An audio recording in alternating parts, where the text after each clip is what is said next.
Rebondissement dans l'affaire Griveaux. L'artiste russe Piotr Pavlenski s'est rendu au tribunal correctionnel de Paris ce mercredi pour atteinte à l'intimité de la vie privée. Il était accompagné de sa compagne Alexandra de Taddeo, qui a choisi un look très décalé pour l'occasion. CIST dans une tenue pour le moins étonnante, à savoir une longue robe bleue à sequins, qu'Alexandra de Taddeo s'est rendue au tribunal correctionnel de Paris ce mercredi 28 juin 2023, aux côtés de son compagnon Piotr Pavlenski, tout de noir vêtu.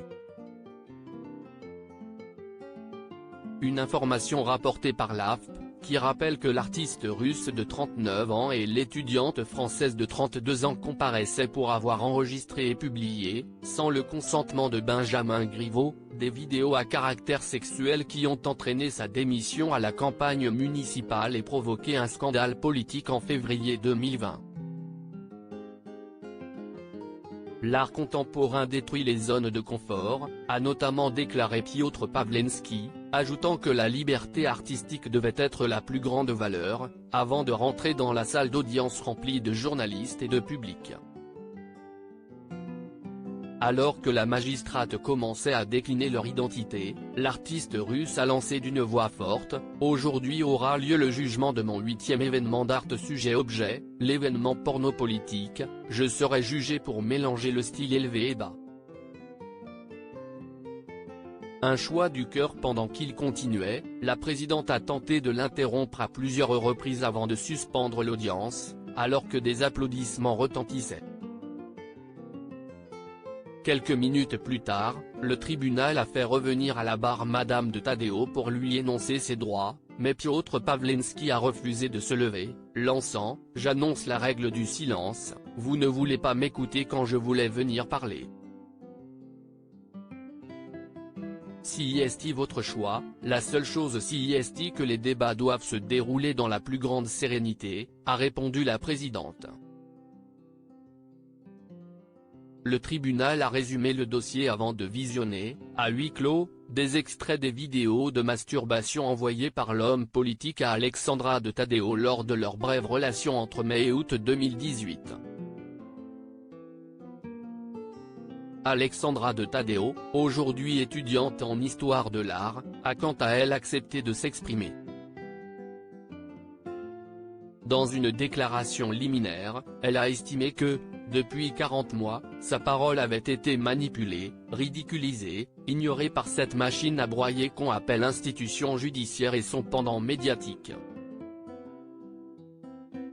L'étudiante a déclaré avoir tout exprimé dans son roman autobiographique intitulé L'amour, qu'elle portait d'ailleurs à la main, ajoutant qu'elle n'avait à aucun moment voulu piéger Benjamin Griveaux.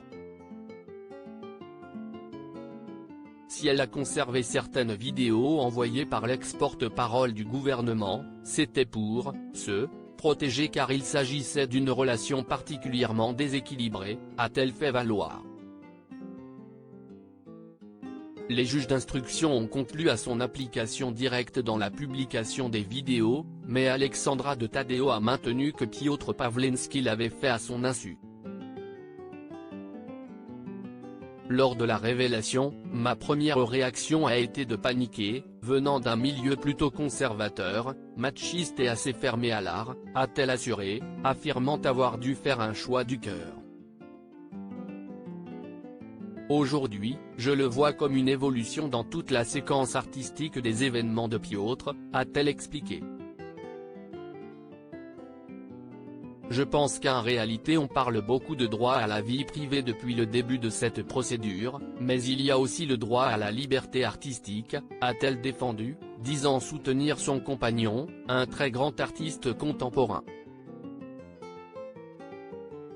Si elle était bien présidente de l'association qui a financé le site porno-politique et y a co-signé une interview de la Cicciolina, femme politique italienne et actrice de films pornographiques, Alexandra de Taddeo a répété qu'elle n'a eu qu'un rôle financier et organisationnel mais aucun rôle créatif.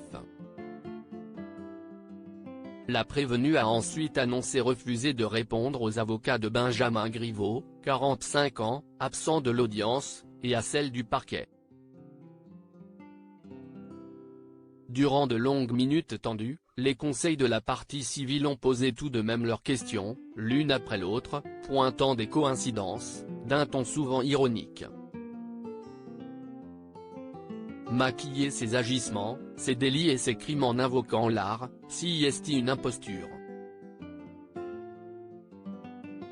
L'art, ça n'est pas fait pour avilir, pour humilier, pour abaisser. Ce n'est pas un instrument de terreur, ce n'est pas un instrument de torture, si est le contraire de cela, a lancé l'un des avocats du mari de Julia Minkowski, me Richard Malka.